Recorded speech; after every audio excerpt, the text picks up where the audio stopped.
Timeline Series Volume 1 Before the Ages of Men by Eikantar of Chimerene.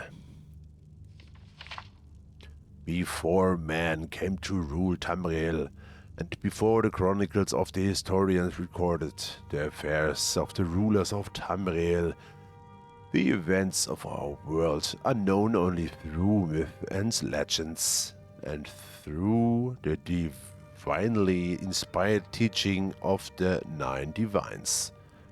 For convenience, historians divided the distant ages of prehistory into two broad periods of time: the Dawn Era and the Meretic Era. The Dawn Era.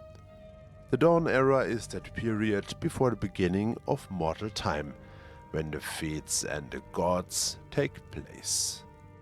The Dawn Era ends with the exodus of the gods and magic from the world and the founding of the Adamantine Tower. Adamantine. The term Meretic comes from the Nordic, literally era of the elves. The Meretic era is the prehistoric time after the exodus of the gods and magic from the world at the founding of the Adamantine Tower, and before the arrival of Ysgramor the Nord in Tamriel.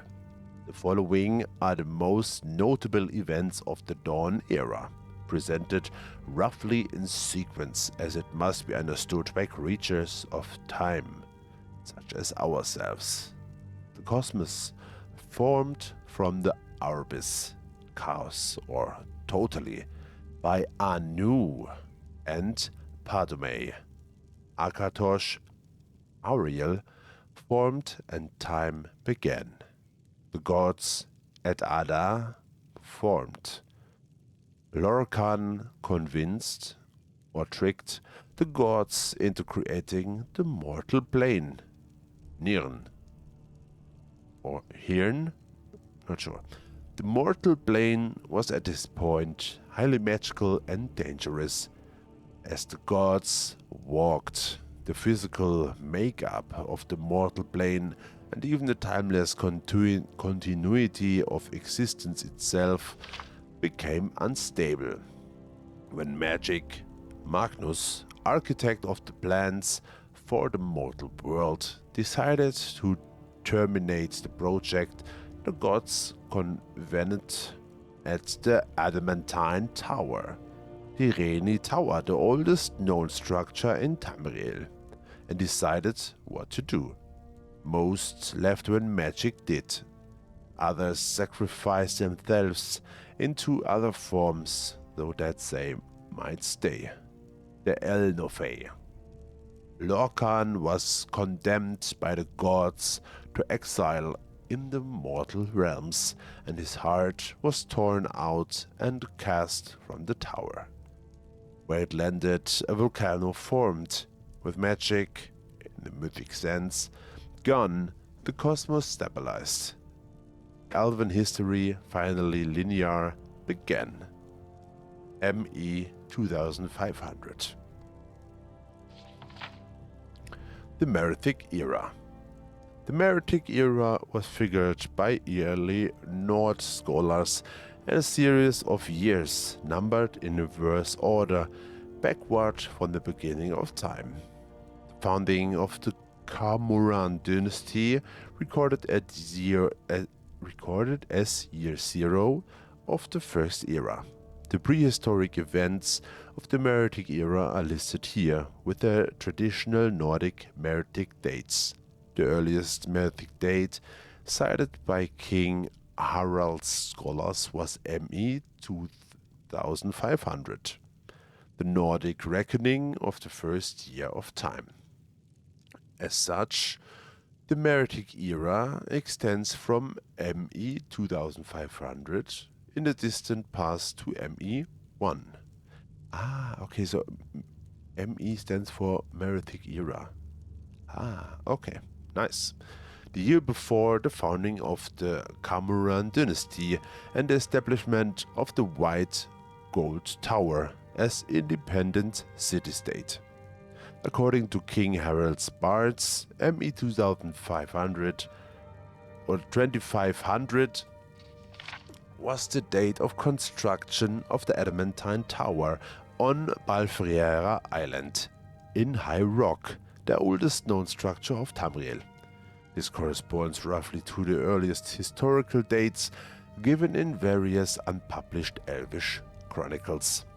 During the early Merethic era, the aboriginal beast peoples of Tamriel, the ancestors of the Khajiit, Argonian, Orcish and other beast folk, lived in pre-literate communities throughout Tamriel.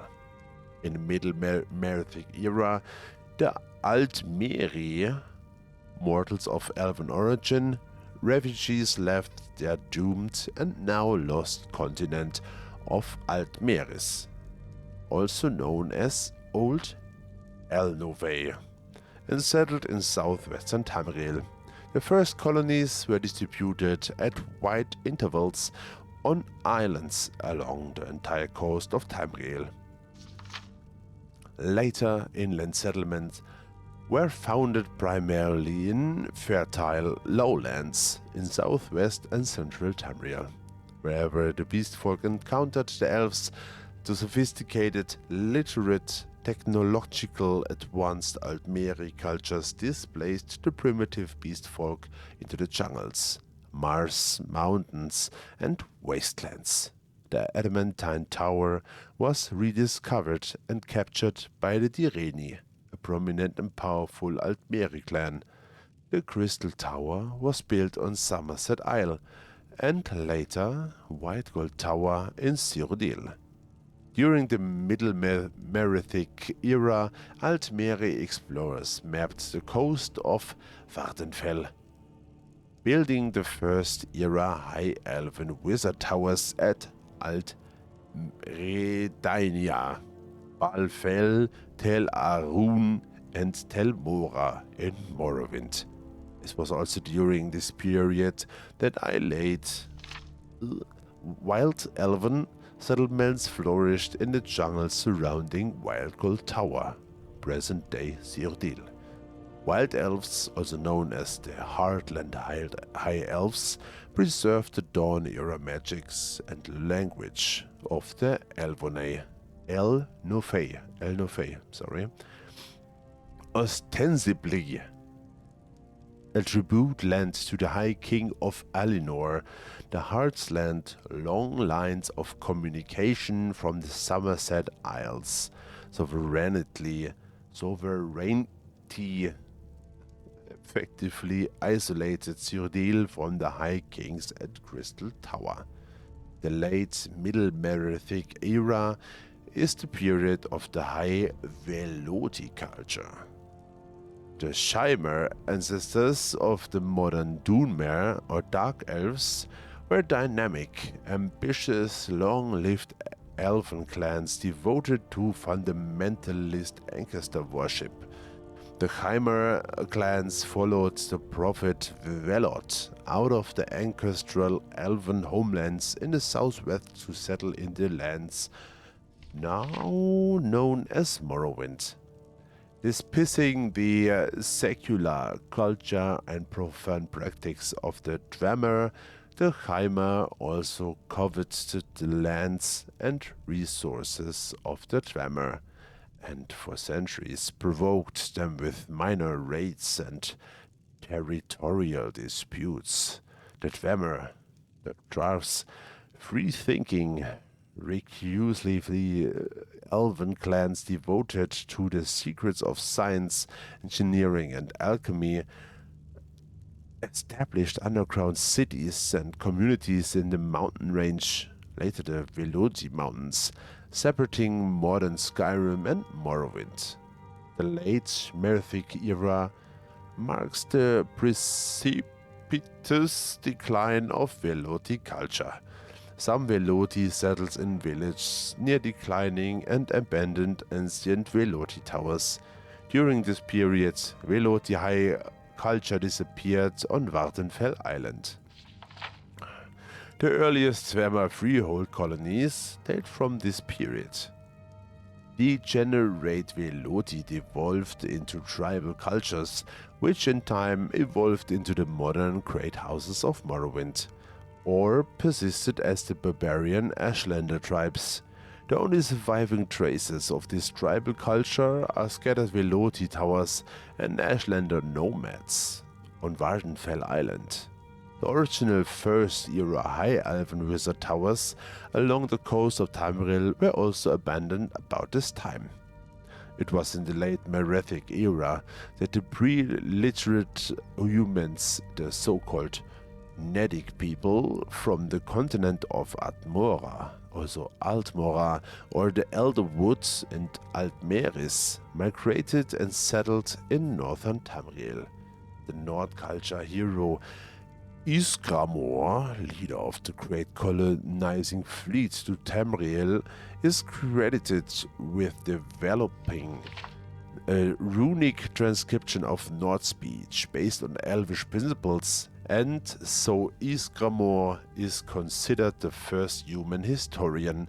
Ysgramor's fleet landed at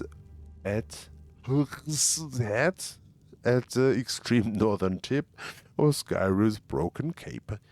The North built there the legendary city of Sarsdal. The elves drove the men away during the Night of Tears, but Ysgramor soon returned with 500 companions. Sure. Also during the late Merethic era, the legendary immortal hero, warrior, sorcerer and king variously known as Peninel Whitestrake, Harold Harry Breeks, Ismir, Hans the Fox, etc. wandered Tamriel, gathering armies, conquering lands, ruling, then abandoning his kingdoms to wander again.